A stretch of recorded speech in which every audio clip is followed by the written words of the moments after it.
哎，郭老倌儿些，我已经直面天命回来了哈，但奈何最近工作强度被拉得很大啊，才憋了好久呢，才把这期视频做出来哈。先直接点题啊，依照我身边格斗家们的经历跟我自己的游玩体验下来，艾德这个小伙子哈，确实是最反直觉的角色之一了，甚至放在整个系列里面啊，我觉得也算得上是数一数二的反直觉。但为啥子现在艾德已经是街霸6里面比较受欢迎的角色之一了呢？今天的龙门阵啊，就围绕这2个点出发啊，且听小图魔王娓娓道来。还是劳烦各位年轻帅气漂亮的哥哥姐姐些哈，帮忙点个小小的赞啊！喜欢小弟的千万不要忘了关注我哈，我们现在就开始。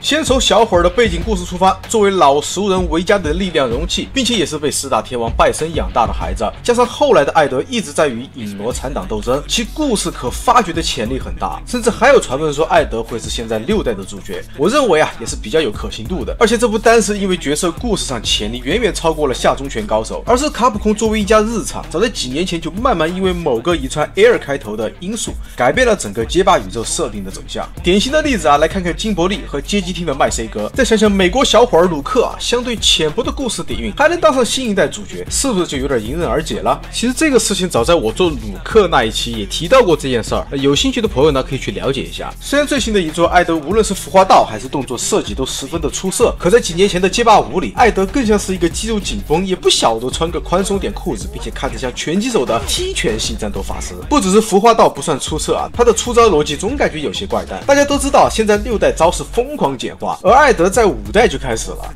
同时按2个键就能使出技能。可为什么还有这种不适合现在这个时代的百列刷剑呢？所以艾德自诞生之初就带着很多理不清的设计，感觉像是卡表左右脑打完架之后做出来的角色啊。不过在6代的全新设计，使得这个角色迎来了全方位的改变，同时也迎来了街霸系列中难得一见甚至独一无二的全新角色。回忆一下过去出现过的拳击手，哪怕达德利和拜神都是风格不同的，但拳脚上也不会出现完全不一样的按法逻辑。可艾德的3个脚攻击变成了手边，正常逻辑下，一般我们蹲着按脚都是出的下段攻击，而艾德的下中脚距离远一点啊，还只有上段判定。站中脚从肉眼来看，还以为会是下段攻击，对吧？实际上也是中段。加上招式和隔壁3期龙二十分相似，看预告的时候呢，我还以为是艾德的技能，加上还有好用的波动和强力的链子等等啊，怎么看都完全找不到一些拳击手的影子。如果你们一开始玩艾德也觉得别扭，可以弹幕评论分享你们的槽点。总之，这个角色刚出来的那几天啊，无论是格斗区的 UP 主还是群友们，无疑都在反馈这个角色非常难以适应。我二货嘛，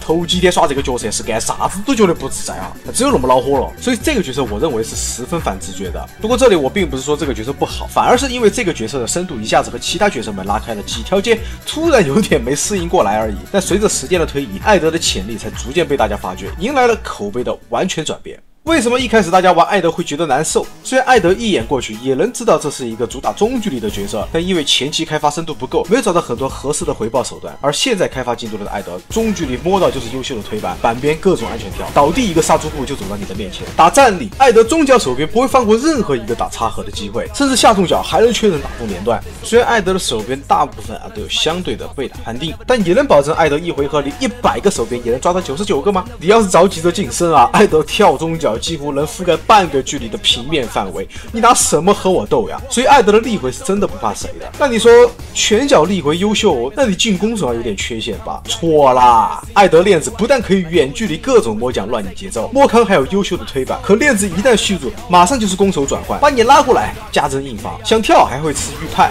那我蓝防总可以了吧？对啊，你抓得准蓝防之后呢，不会被贴得很近，人家确实不好再打压制了。那我虚住不放，你敢不摁吗？松手不摁，之前用的绿潮啊就亏了。那摁住不松，他续住不放，你蓝防一直开着的，那也亏了的呀。我操！你来回这游戏还打个针喽？这里就延伸到了能量收益这一块了。我还没开始说啊，你们先不要开始笑。什么叫做潜力股？那艾德一套梦幻煤球下来，绿潮都给你回满了不说，能量都要攒了1条了。这角色刚出来的时候还没有人很看好这个煤球，一眼看来确实不如拉希德的龙卷风收益更高更直接。直到后来的梦幻连段彻底打破了所有人对艾德的看法。所以你们还别说，还真的很少看到艾德把斗气挥空的时候。你看跟其他角色比，他们都没这个能力，知道吧？还没完哈！艾德把对手关到板边的时候，给予的压力也是十分之高，一个正头前海量加针，轻松前后走，一个小壁灯在你面前晃来晃去，谁不怕呀？哪怕不前走了，直接续个链子，又快进到你送不送蓝防的阶段了。所以综合一看，感觉在任何局里好像都占有，又有压制又有牵制，如此强力的一个角色，为什么使用率连我杰米哥都当不到呢？说实话，艾德他并不是一个非常好掌握的角色，也有比较明显的缺点。首先，这个角色很多连段其实都需要木压，重拳中脚取向的那些杀猪步，包括梦幻煤球，都需要玩家大量练习，而且升龙发生速度也比其他角色慢了一些，对空难度就变得更大了。像我上面说的，